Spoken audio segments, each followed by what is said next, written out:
కబ్జాకోర్లు కొత్తదారులు సెంటిమెంట్తో ointment రాస్తున్నారా? నయా ఐడియాలతో కోట్ల విలువ చేసే భూముల్ని ఎలా కొట్టేస్తున్నారు?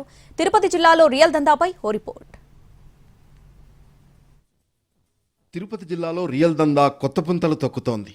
నగరం విస్తరించడంతో పరిసర ప్రాంతాల్లో భూముల ధరలు ఆకాశాన్ని అంటుతున్నాయి.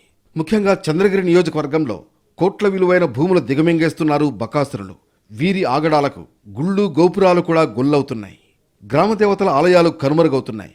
ఓవైపు వివాదాస్పద భూముల్లో స్వామీజీల ముసుగులో దేవతల విగ్రహాలను ఏర్పాటు చేయడం, మరోవైపు పురాతన ఆలయాలను కూల్చివేయడం వంటి ఘటనలు కలకలం రేపుతున్నాయి. తిరుచానూరు స్వర్ణముఖి నది సమీపంలో 10 ఎకరాలు విలువైన పోరంబోకు ల్యాండ్ ఉంది. ఈ భూమిలో పాగా వేసేందుకు కొండబాల అనే వ్యక్తి వారాహి స్వామీజీ పేరుతో అవతారం ఎత్తాడు. 4 ఎకరాలు కబ్జా చేసేందుకు పథకం పన్నాడు. గెటప్ మార్చి వివాదాస్పద స్థలంలో వారాహి అమ్మవారి ఆలయాన్ని నిర్మించేశాడు. విషయం తెలుసుకున్న మరో వర్గం వారి అనుచరులతో కలిసి జూన్ 9న రాత్రి ఆలయాన్ని ధ్వంసం చేసింది. ఆనవాళ్లు లేకుండా విగ్రహాలను వస్తువులను స్వర్ణముఖిలో పడేశారు. ఇదే అదనుగా దొంగస్వామి కొండబాల సోషల్ మీడియా వేదికగా హిందూ సంఘాలను రెచ్చగొట్టాడు.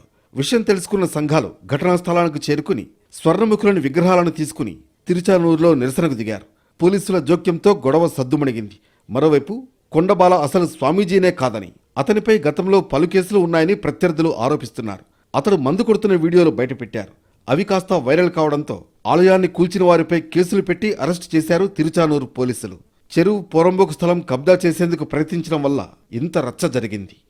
మరోవైపు తిరుపతి రూరల్ మండలం దామినేడులోని ఇనాం భూమిలో ఇటీవల పురాతన నాగాలమ్మ ఆలయాన్ని ధ్వంసం చేశారు. భూమి తమదేనని, పట్టా కూడా ఉందని కృష్ణమనాయుడు అనే వ్యక్తి వాదించాడు. అయితే ఇనాం భూమికి పట్టా ఎలా వచ్చిందని గ్రామస్తులు తిరగబడ్డారు.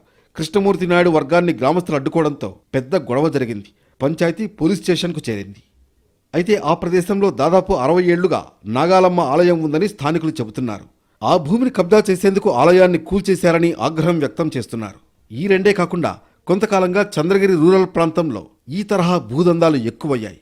ఖాళీ జాగా కనిపిస్తే చాలు కొత్త కొత్త ప్లాన్లతో కొట్టేసేందుకు కబ్జాకోరులు రెడీ అయిపోతున్నారు. ఇలాంటి సంఘటనలపై అటు టీడీపీ వైసీపీ మధ్య మాటల యుద్ధం కూడా నడుస్తోంది. ఈ భూదందాలకు ప్రభుత్వం ఎలా చెక్ పెడుతుందన్నది చూడాలి.